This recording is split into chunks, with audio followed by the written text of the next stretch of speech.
సదాశివసమారంభాం శంకరాచార్యమధ్యమాం అస్మదాచార్యపర్యంతాం వందే గురుపరంపరాం. వ్యాసం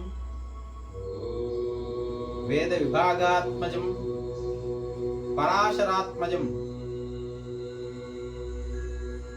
కృష్ణద్వైవాజనకం అహమానందతత్వ ప్రకటితం దివ్యపురాణోక్త వికాసినం వ్యాసం బాదరాయణం నమామ్యహం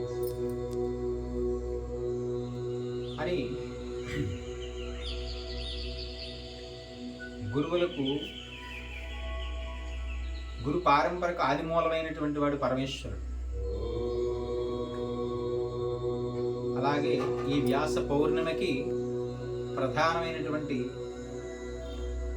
ఆద్యత వ్యాస భగవానుడి వల్ల లభించింది. వ్యాస అంటే విభాజకం చేయటం, వేదాలని విభాజనం చేసినటువంటి వాడు కాబట్టి వేద వ్యాసుడు అని ఆయన కోసం చెప్పబడింది. గురుతత్వం గురించి ఎంత చెప్పుకున్నా కూడా ఉంటూనే ఉంటుంది.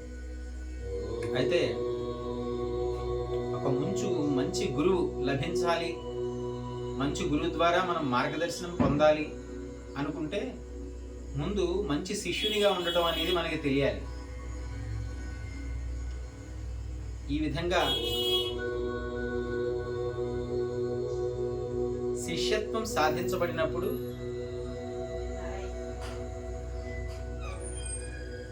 శిష్యునిగా ఒక వ్యక్తి ఏ లక్షణాలను కలిగి ఉండాలి అంటే మొదటి సమర్పణాభావం ఉండాలి, ప్రసన్నత ఉండాలి, సహనం ఉండాలి. అన్నిటినీ మించి తను ఎంచుకున్నటువంటి గురు తత్వం మీద విశ్వాసం ఉండాలి. ఎందువల్లంటే గురువు అంటే వ్యక్తి కాదు, గురువు అంటే వ్యాపకమైనటువంటి శక్తి. అది సాక్షాత్తు ఆ పరమేశ్వరుడి నుంచి వ్యాపకమైంది. అందుకనే ఆది గురువు అని పరమేశ్వరుడికి పేరు. ఆ తర్వాత పరంపరలో అనేక రూపాలుగా అది విస్తరించింది. సృజనాత్మకత అంటే సృష్టి తత్వంలో ఆ సృజన జ్ఞానంతో ప్రకాశించినప్పుడు అది బ్రహ్మమయమైనది. అందుకని గురు బ్రహ్మ అని పిలుస్తాం. అది ఈ ప్రకాశించేటువంటి సృష్టి యొక్క గతిని, నడిచే విధిని నిర్ణయించి దాన్ని నడిపిస్తూ సవ్యపదాన సాగిస్తూ ఉన్నప్పుడు అది విష్ణుతత్వాన్ని కలిగి ఉన్నది, నారాయణత్వం అది. అందుకనే ఆ గురు తత్వం అక్కడ నారాయణుడిగా ప్రకాశించింది. అలాగే సృజన నడక కలిగినటువంటిది ఆ సాగుతున్న దానిలో కలిగేటువంటి అనుభవాలను, ఆనందాలను అనుభవిస్తూ దివ్యత్వంలోకి అంటే దేనితో కలవటం వల్ల పరిపూర్ణతను పొందుతుందో అలాంటి కలయికను ఏర్పరిచేటువంటిది వాడు, లయం చేసేటువంటి వాడు మరలా శివుడై ఉన్నాడు అక్కడ. అందువల్ల ఆయన అక్కడ పరమేశ్వరుడిగా పిలువబడ్డాడు. అందుకే గురు బ్రహ్మ, గురు విష్ణు, గురుదేవో మహేశ్వర అని స్తుతి చేయబడ్డారు. ఇక్కడ మనలో సహజంగా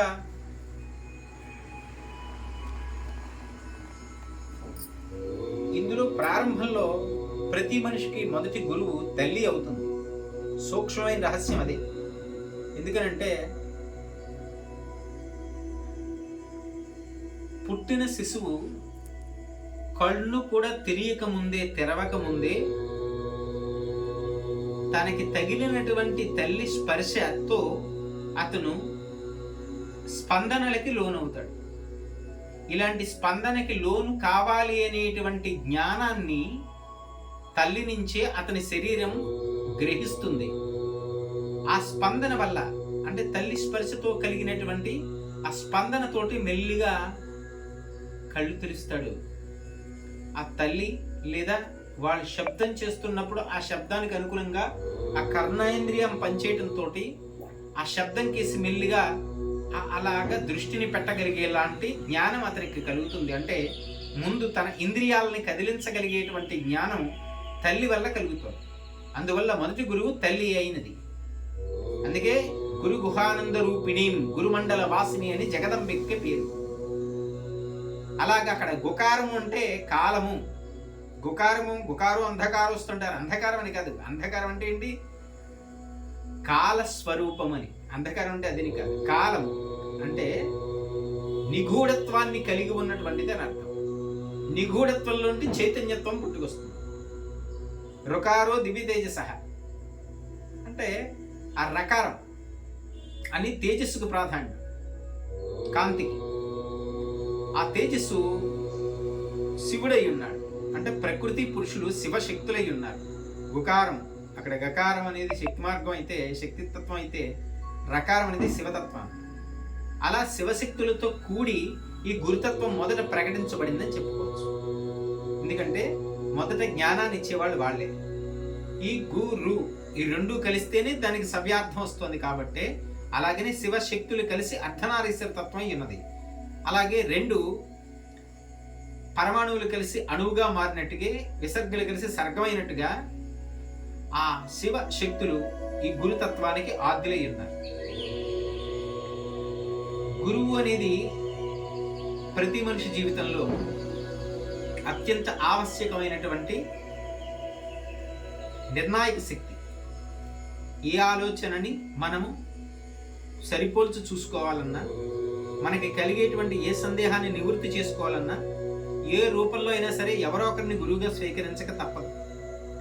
అందువల్ల జీవితంలో అనేక మంది గురువులు ఉంటూ ఉంటారు. ప్రతి విషయానికి ఎవరో ఒకరు మార్గదర్శనం చేసిన వాళ్ళందరినీ. అందువల్లే కనిపించిన ప్రతి వాళ్ళని ఏం గురువు అంటూ ఉంటారు.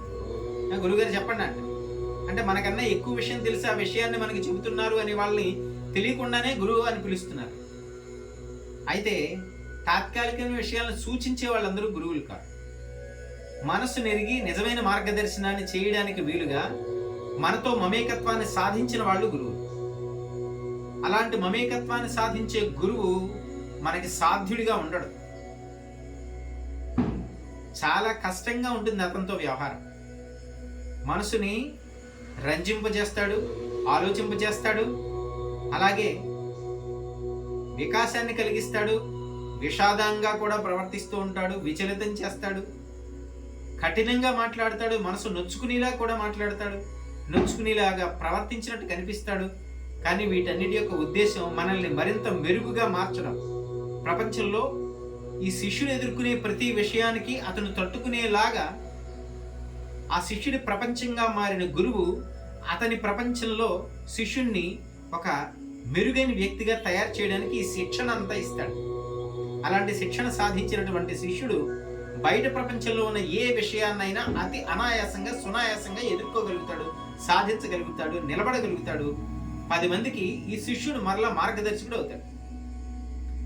అలాగా ఒక గురువు నుంచి ఆ మార్గదర్శకుడైనటువంటి శిష్యుడిగా, అంటే మరొక గురువుగా తర్వాత మార్గదర్శనం చేయగలిగే వ్యక్తిగా ఒక శిష్యుడు మారడమే గురు మార్గంలో, పారంపరలో ఉండేటువంటి ఒక అద్భుతమైన విషయం. ఏ గురువు శిష్యుణ్ణి ఈ స్థాయిలో మాత్రమే ఉండిపోమని చెప్పి కోరుకోడు. తనకన్నా ఉన్నతుడుగా శిష్యుడు మారాలని గురువు కోరుకుంటాడు. ఇది సత్యం. నిజమైనటువంటి గురుతత్వం ఇదే బోధిస్తుంది. తన దగ్గరున్న దాన్ని శిష్యులకు పంచడమే గురువు యొక్క లక్షణం. కానీ ఆ శిష్యుడు యోగ్యుడు అవునా కాదా అనే దగ్గరే గురువు చాలా ఆలోచిస్తాడు. ఆలోచించాలి కూడా. గురువు అంటే శిష్యుల నుంచి ధనాన్నో మరొక దాన్నో ఆశించేవాడు కాదు. అలాంటి ఆశించిన అవసరమే లేదు. ఎందుకంటే గురువు ఏ శక్తితో అనుసంధానమై ఉన్నాడో ఆ శక్తి ఈ గురువుగా పిలువబడే వ్యక్తికి కావలసినవన్నీ అందజేస్తుంది. అందువల్ల ప్రత్యేకించి శిష్యుల నుంచి ఏది తీసుకోవాల్సిన అవసరం లేదు. ఈ సత్యం గురువుగా మసలుకునే వాడికి ఎప్పుడైతే అర్థమవుతుందో అప్పుడు శిష్యుల మీద ఆధారపడేలాంటి గురు రూపకమైనటువంటి వ్యక్తులు బయటపడతారు. గురువు అనేవాడు కాదు. ఎందుకంటే గురువు అనేవాడు శివుని యొక్క చైతన్యాన్ని కలిగి ఉంటాడు. శివ చైతన్యంతో నిండిపోయి, శక్తి ఆనందంతో నిండిపోయినటువంటి నిజమైన గురువు లౌకికమైనటువంటి విషయాలకి ఎందుకు లొంగుతాడు? వాటికి ఎందుకు ఆశిస్తాడు? అవసరమే లేదుగా. కానీ శిష్యుల్ని కొంత నడిపించేటువంటి క్రమంలో ఆ శిష్యుడు ఏ లోభాలకి, ఏ స్వార్థానికి అనుసంధానమై ఉన్నాడో వాటిని ఖండించేటప్పుడు శిష్యుడికి అలాగనే కనబడతాడు. కానీ అర్పించాల్సి వచ్చినప్పుడు తన దగ్గర దేనిని ఉంచుకోకుండా సర్వం ఇచ్చేయడానికి పరిపూర్ణంగా సంసిద్ధమై ఉన్నవాడే నిజమైన గురువు. అందుకని గురుతత్వం ఎంతో గొప్పది. అలాంటి గురువులందరికీ కూడా నమస్కారం. ఇలాంటి గురుతత్వం చెబుతున్న నేను అలాంటి గురుతత్వాన్ని సాధన చేసే వ్యక్తిగా మాత్రమే ఉన్నాను, ఉపాసకుడిగా ఉన్నాను. ఎవరికైనా వాళ్ళ మార్గదర్శనంలో నేను గురు రూపంలో కనిపించాను అంటే అది శివాజ్ఞ వల్ల వాళ్ళకి అలా కనిపించి ఉండొచ్చు. నా భావన అయితే అది కాదు. అంతే తప్ప శిష్యులని తీసుకోవటం, శిష్యత్వాన్ని పెంచుకోవటం చాలా పెద్ద బాధ్యత. అదేం చిన్న విషయం కాదు. అందువల్ల ఇది ఏ వ్యక్తి కోసమో నా కోసం మరొకరి కోసం చెప్పేది కాదు, గురుతత్వం గురించి చెబుతున్నాను.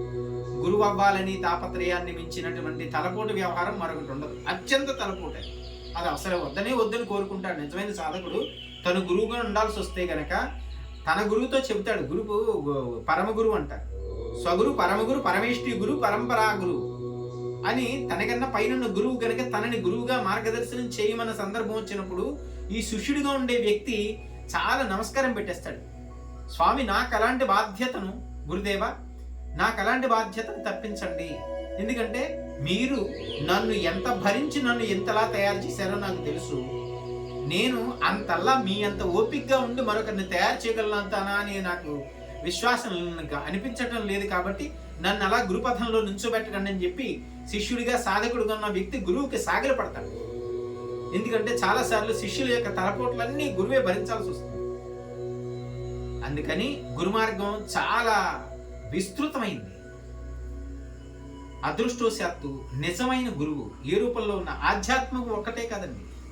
మిమ్మల్ని మీ మేధస్సు వికసించడానికి, మీరు ఏ రంగంలో ఉన్నారో ఆ రంగంలో మిమ్మల్ని ఉన్నతులుగా నుంచోబెట్టడానికి, మీ లోపాలను ఎత్తి చూపించి వాటిని మీరు కడుక్కుని మీరు స్థిరంగా నుంచోటానికి, మిమ్మల్ని మీరు వ్యక్తిగతంగా వ్యక్తీకృతం చేసుకోవడానికి, సవ్యగతిన మెరుగ్గా అలా ఉపయోగపడేటువంటి ఏ వ్యక్తి అయినా గురువుగా మీరు భావిస్తే ఆ గురువే అవుతాడు.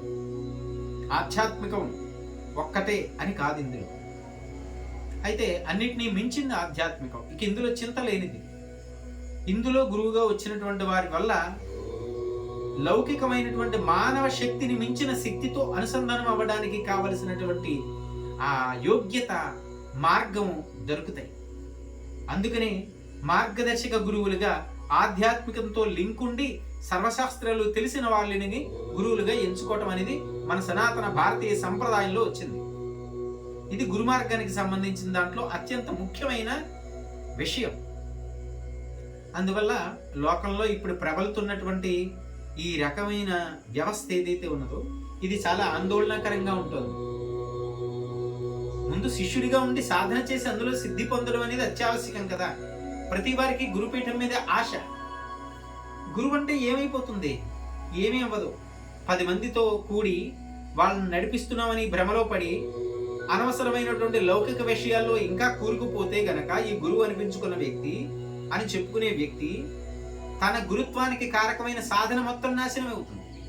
వాడికి ఒకవేళ అలాంటి లేక అలాంటి ఏదైనా దంబాచారం వేషాలు వేసుకుని అలా గురువులుగా ప్రకటించబడే వాళ్ళు లోకంలో పెరిగితే వాళ్ళని నమ్మిన వాళ్ళు ఎదురు చెడతారు. అందువల్ల అలా కాదు. ఒక గురువుని ఎంచుకోవాలంటే చాలా పరిశీలన చేయాలి. అలాగే శిష్యుడు కూడా అంత పరిశీలన చేయబడే శిష్యత్వాన్ని పొందుతాడు. ఇది సనాతన పరంపరలో నిర్ణయించబడ్డ విషయమే. అయినప్పటికీ కూడా ప్రతి వారికి వాళ్ళ మనసే మొదట గురువుగా నిలబడి మంచి చెడ్డలు చెబుతూ ఉంటుంది. ముందు దానికి లొంగాలి. నువ్వు ఇది మంచి చెడ్డ బుద్ధి, మనసు కాదు, తన బుద్ధి గురువుగా ఉంటుంది అన్నమాట. ఆ బుద్ధి తన జ్ఞానంతో మమేకమైనప్పుడు కొత్త విషయాలను కూడా గ్రహించి అతనిలో నిలపగలుగుతుంది. అదే మొదటి గురువు. అతనిలో ఉన్న గురువు అదే. ఈ గురువు అయినా కూడా బయట నుంచి ఒక గురువుగా తీసుకోబడ్డ వ్యక్తి కూడా అతనిలో ఉన్న ఆ గురు లక్షణాన్నే ప్రేరేపిస్తాడు తప్ప కొత్తగా ఈయన చేసేది ఏది ఉండదు. అందుకని ప్రతి వ్యక్తికి తనలోనే శిష్యుడు, తనలోనే గురువు కూడా ఉంటారు. ఇది తెలుసుకోవాలి. ఆశ అన్నిటికన్నా కూడా మనిషిని ఆశ అనేది ఇలా ఏదో పొందుతున్నాము అని ఇలాగ తీసుకెడుతూ ఉంటుంది కనిపించడానికి. కానీ ఆశ పెరిగి కొద్దీ మనిషిని అది కుంగజేస్తూ ఉంటుంది. ఆశ, దీని నుంచి బయటపడాలి. లౌకిక జీవనంలో ఆశలు కలుగుతూ ఉంటాయి, వాటిని తీర్చుకోగలుగుతూ ఉంటారు, ఇవన్నీ సహజమే. కానీ ఆ ఆశలకే కట్టుబడిపోయి జీవితంలో నిరంతరం కూరుకుపోవటం అనేటువంటిది బంధనాలు, పగ్గాలతో తను తాను పశువే బంధించుకోవడం లాంటిది. ఇక దానికి విడుదల ఉండదు. ఆశ పాశం అన్నారు అందుకే. ఇలాంటి వాటి నుంచి రక్షించేటువంటి వాడు ఆది గురువు, అనేక గురు స్వరూపాలు ఉన్న పరమేశ్వరుడే కాబట్టి ఆయన అనేక రూపాలను తీసుకుని దక్షిణామూర్తిగా, దత్తాత్రేయుడిగా, హయగ్రీవుడిగా, ఇవన్నీ కూడా విష్ణు రూపంగా, శివరూపంగా, ఏ రూపంగా అనిపించినప్పటికీ కూడా అందుకనే మా గురు శబ్దంలో మనం బ్రహ్మ విష్ణు మహేశ్వరుని గురు బ్రహ్మ, గురు విష్ణు, గురుదేవు మహేశ్వర, గురు సాక్షాత్ పరబ్రహ్మ. పరబ్రహ్మం దగ్గరికి వచ్చేసరికి నామము రూపం ఉండదు, అది చైతన్యం అని మనం ప్రార్థిస్తున్నాం. అందువల్ల ఈ స్థాయిలో ఏ రూపంలో ఉన్నా మనకి నచ్చిన విధిలో ఆ గురువుని ధ్యానించవచ్చు, ఆరాధించవచ్చు. సవ్యమైన గురువు లభించి ఆ పరమేశ్వరుడి కటాక్షంతో అందరికీ గురు మార్గంలో ఉత్కృష్టత కలగాలని మనస్ఫూర్తిగా కోరుకుంటూ నమో నమః శివాయ గురవే నమః, నమో వేద వ్యాసాయ నమః, గురు పరబ్రహ్మణే నమః. సర్వే జనా సుఖినో భవంతు, లోకా సమస్తా సుఖినో భవంతు. నమః. ఓం తత్సత్.